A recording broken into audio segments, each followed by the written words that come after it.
Welcome back to the channel. Working on the Mustang today. Can you believe it?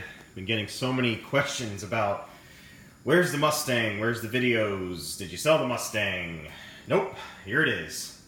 Just been very busy trying to get everything done and accomplished, and I wanted to do a quick update video on what's going on, where we're at, and why it's still not on the road.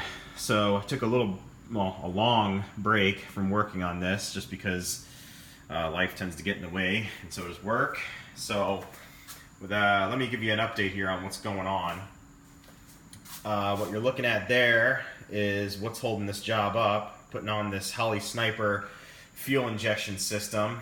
And this video is going to be a little bit of just a little bit of a rant about kind of an expectation versus reality kind of scenario, and what to expect when you actually fuel inject an old car like this. Give you an update. I just got done running the high pressure line for the fuel injection. That's good. That's this line right here that the gauge is on. That goes back, down, and underneath, and will eventually connect to the electric fuel pump. That's the return line on the far side. Those are all connected. You saw in the previous video, new low car throttle cable and bracket that had to be custom created for this thing because the factory bracket wouldn't work, it's too wide. All that's functional now. I completed the wiring, well, the majority of the wiring on the Sniper, and you'll notice clean engine bay, and that's what this video is going to kind of be about. I love how the Holley videos are really great, but all these videos that I watch are just, it's a perfect storm. You have a high lift that the car can go on, you could just stand under. You got the perfectly clean chassis that's not seen any road use yet. No rust, no obstacles to get anything around to do any mounting. It's just this kind of this altered sense of reality that gets you to buy these kits. It sold me on it.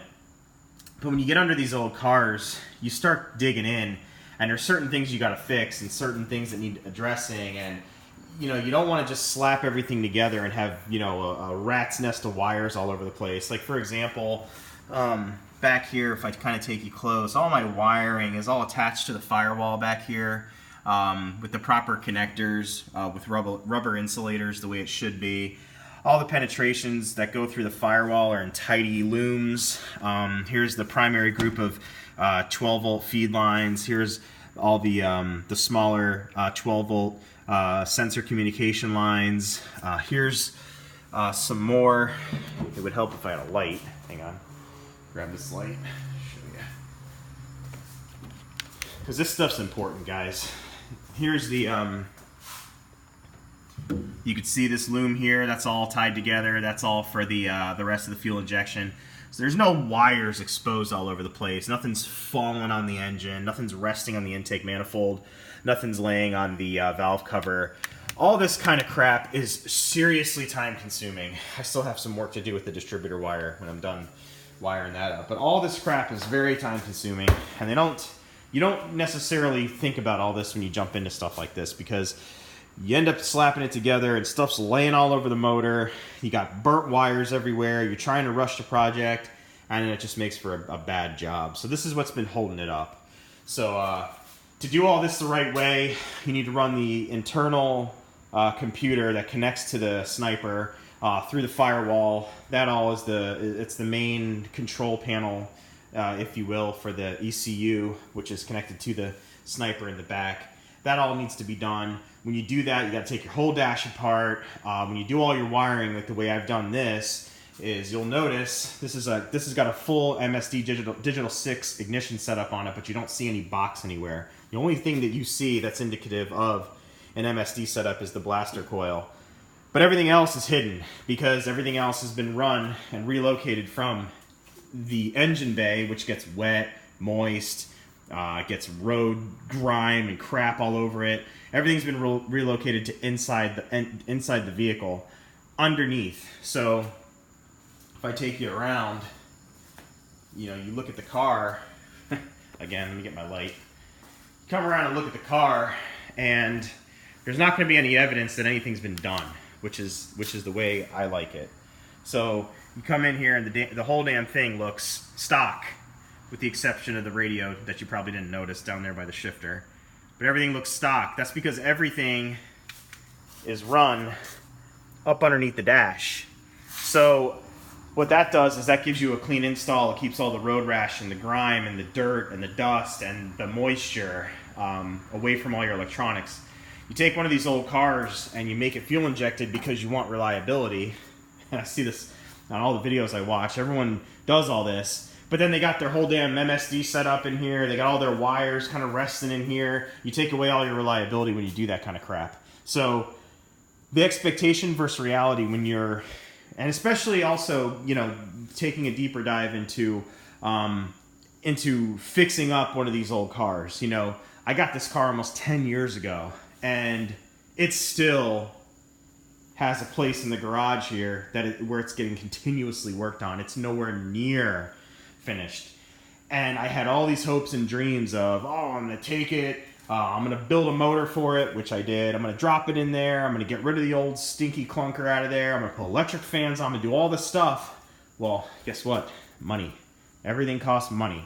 And if you have the money eventually, which I hope you all do, it takes a lot of time. So if you have a full-time job, if you have a life, if you have dogs, if you have kids, if you have a wife, if you have friends, all of those things play an important role in this thing going from, you know, your hopes and dreams and owning a classic car to actually on the road and not leaving you stranded places. Because if you followed my videos long enough, I've had my moments where this thing has said, okay, I'll take you where you're going, but I'm not going to take you home.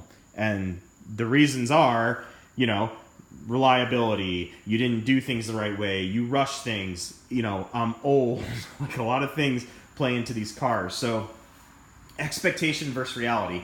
If you're getting into one of these, if you're getting into an old classic, be prepared to spend a lot of money on it. It's not going to be something that's a one and done. Unless you have $15,000 or $20,000 or even $30,000 to throw at one of these things, you're going to have a lot of work to do. So the majority of you are on Craigslist and you're looking for a classic, you know, Mustang. You're looking for a classic Bronco or classic Jeep. You guys have followed the Jeep on my channel. That thing was in good shape, and it's taken that thing took a good 2 years to get road reliable. You know, that's the big name of the game here, road reliable.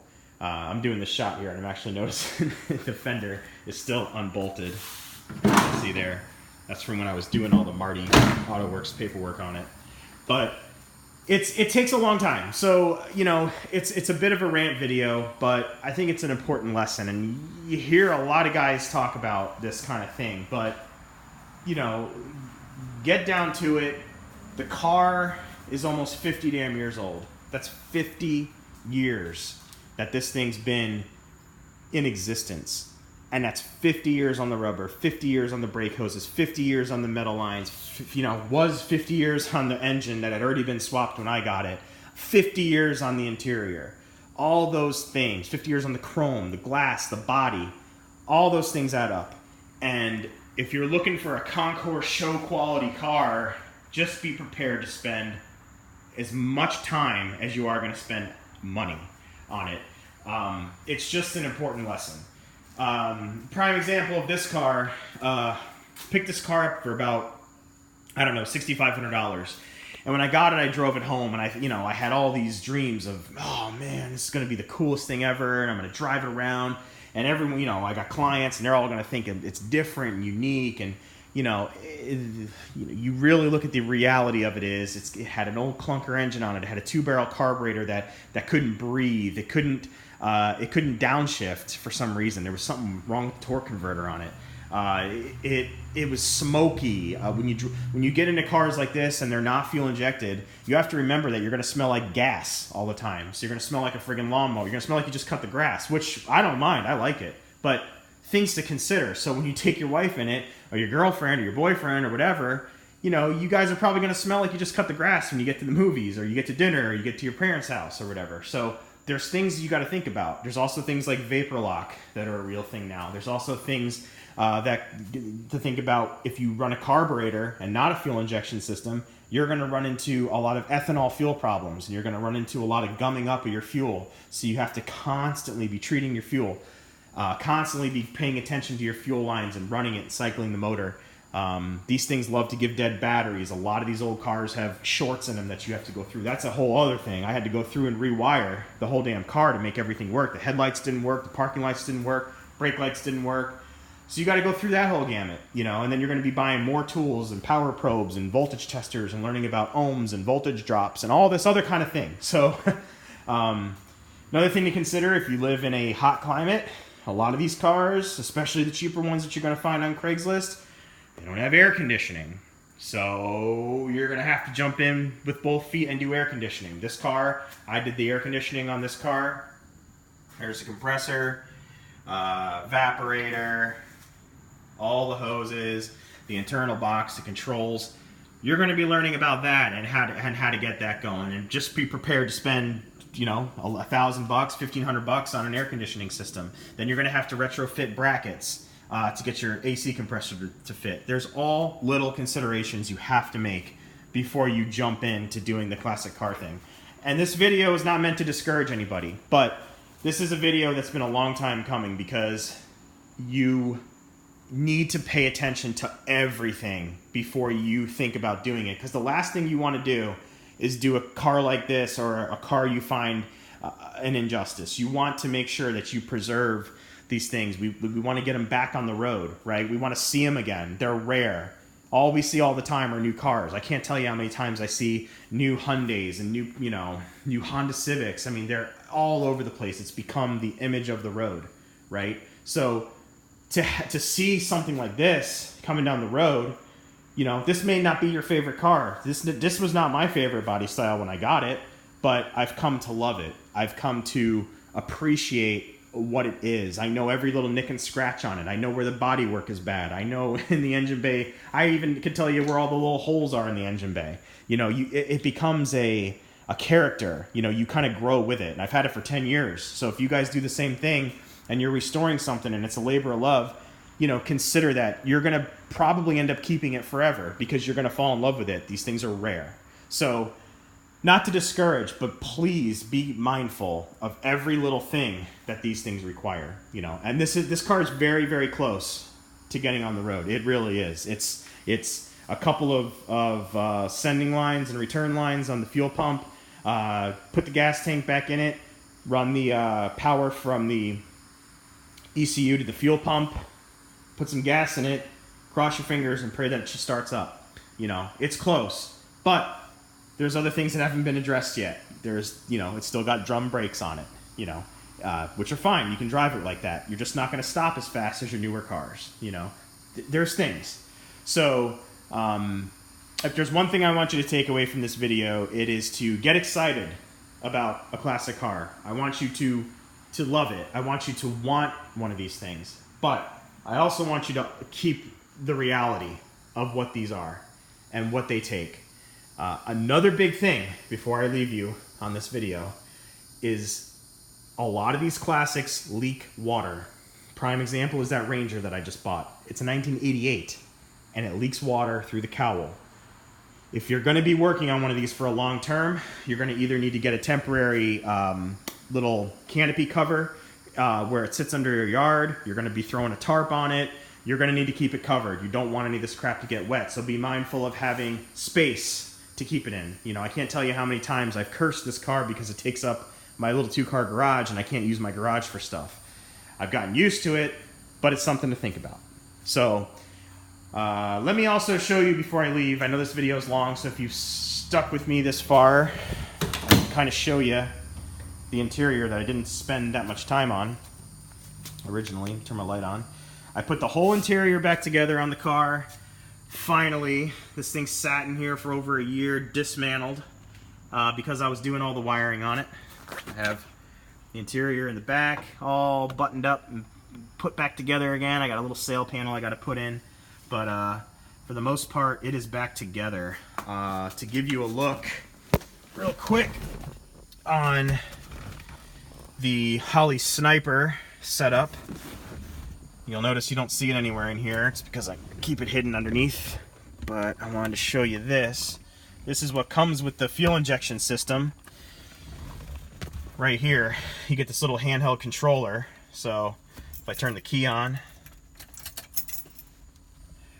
you'll get a little setup here. Oh, let me turn the radio off. Another thing, I had to put a radio in it, had to put speakers in it. So here's a little Sniper EFI system. It's really cool. It's going to give you the opportunity to monitor everything. So air-fuel ratio, your injection pressure, your RPMs. It's telling me right now I'm in a stall because the engine's off. Target air-fuel ratio, everything. I mean, I'm still learning this system, you know, as I go through. But I mean, you do this conversion, you're going to have a computer-controlled classic, which is the way to go because you can't really change the gas that you're putting in these cars. And a lot of these cars coming out of the 50s, 60s, 70s, you know, they never saw ethanol, and that's what destroys those cars, in my opinion. I mean, just having this car and dealing with the modern gas. So I also finished the gauge conversion on the car, so it's got a whole new set of video vision gauges, tachometer, fuel level. The reason why it's full is because the sending unit's not hooked up to it. And we got the speedometer, which is a nice, simple, clean speedometer, and then the water, oil, and voltage setup. So, yeah, just a long-ass video, but a long overdue video. So expectation versus reality when it comes to a classic. These are the things to consider. So if you haven't subscribed yet, I really would appreciate it if you did. There are, as you can see, going to be a lot of Mustang videos coming up very soon. So remember to thumbs up, subscribe, and I will get you on the next video. Later.